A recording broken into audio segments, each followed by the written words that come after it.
So you need to be smart. And numbers, they tell you better than any words. They really help you to make this right decision. When business becomes a sinking boat? Yes, of course, we have this question. Does it really make sense to try to save your business, or you have to give up at some certain moment? And how to define this moment? So there is only one way to define this, because sometimes business owners, they give up too early because they think like, okay, now my business is not profitable, I cannot handle my overhead, and it doesn't bring any money, but I have expenses, of course, for sure. And so what's the sense? Why do we need to continue to fight for this business? But first I want to tell you, you have to take into account the enterprise value of your business. Yeah, I know, probably you are not a huge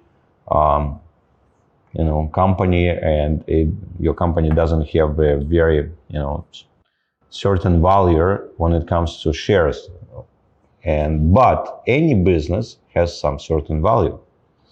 And even a grocery store, usually when it comes to a grocery store, it costs at least 3-5 annual profits, margins.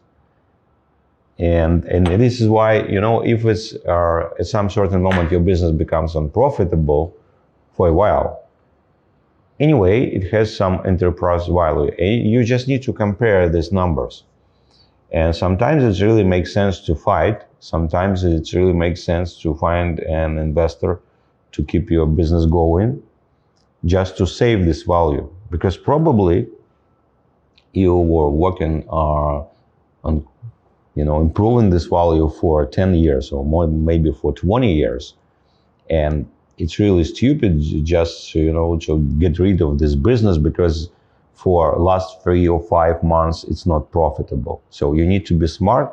And numbers, they tell you better than any words. They really help you to make this right decision. So my advice, just take into account real enterprise value of your business and compare with your current situation, and you will really understand, does it really make sense to keep going, to trying to keep your business.